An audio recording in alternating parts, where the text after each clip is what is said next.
Série Les racines de la promesse, Jacob, le fugitif du destin. Avant d'être une nation, Israël était un homme qui fuyait son passé, un homme qui avait peur, mais dans le désert, Dieu allait changer son destin. Approchez mes fils, approchez. Serviteurs de Dieu qui portaient le poids du ministère en ce 21e siècle tumultueux.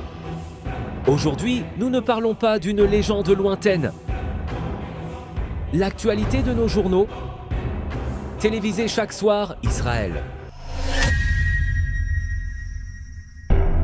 Imaginez maintenant cette scène bouleversante. Une vieille tente silencieuse. Une lumière faible éclaire le visage fatigué d'Isaac.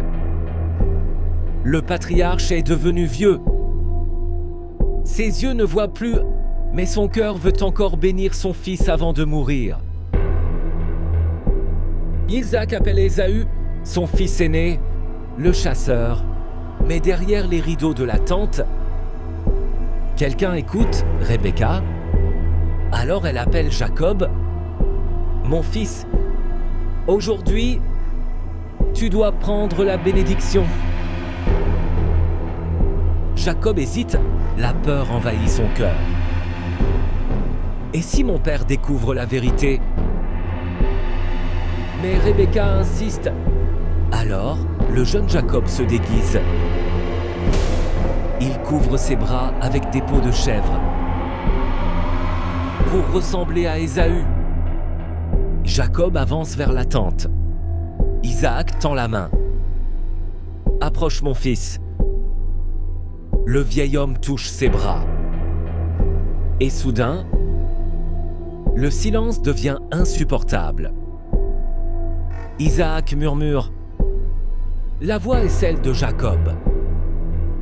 Mais les mains sont celles d'Ésaü.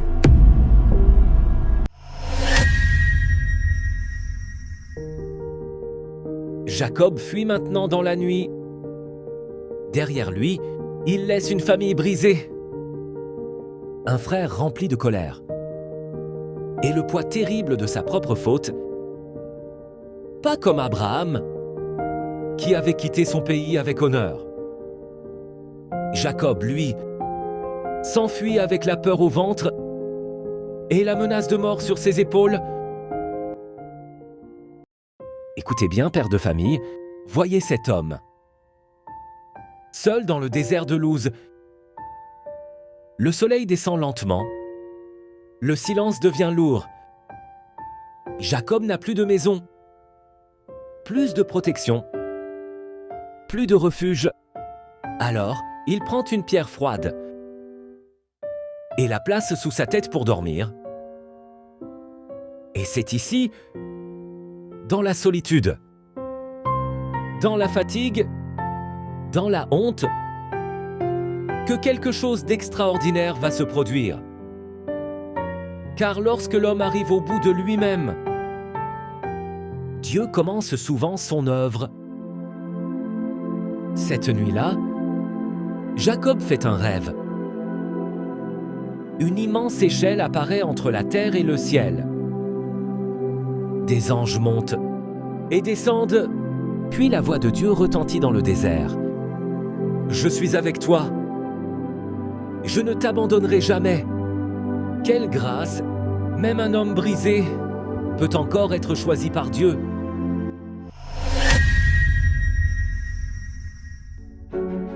Au réveil, Jacob ouvre lentement les yeux. Le désert est toujours là. Le vent souffle encore. Mais quelque chose a changé dans son cœur.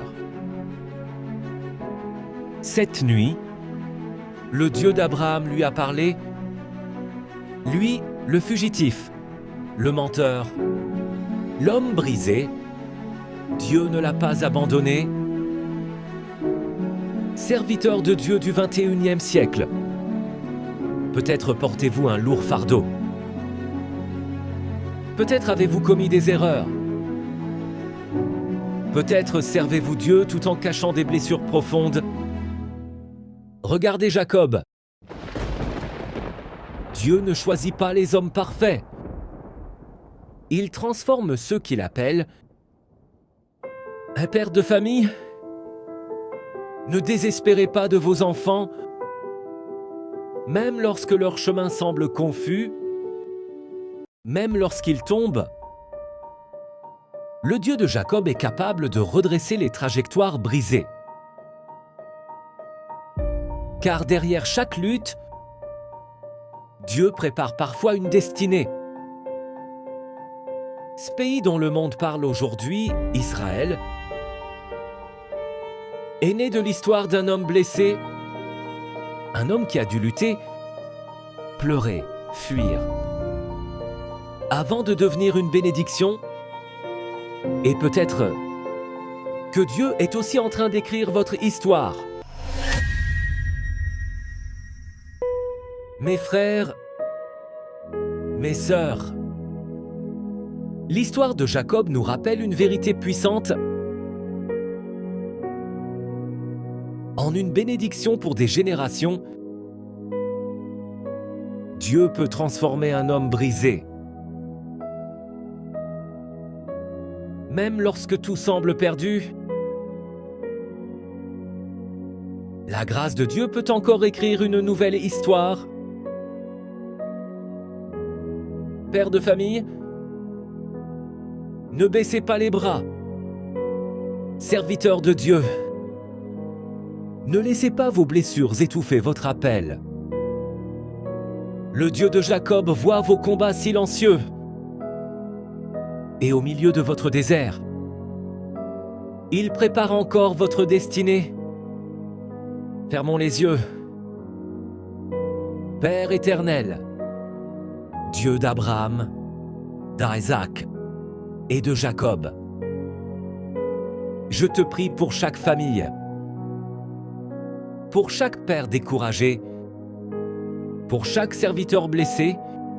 Seigneur, transforme nos pierres de solitude en hôtel de rencontre avec toi, change nos cœurs et conduis-nous vers ta lumière. Au nom de Jésus, Amen. Merci d'avoir suivi cette première partie. L'histoire ne fait que commencer. Dans le prochain épisode, Jacob rencontrera Laban et le trompeur découvrira à son tour ce que signifie être trompé. N'oubliez pas de liker cette vidéo, de vous abonner et de partager cette histoire autour de vous. Que la paix de Dieu soit sur vos familles. À très bientôt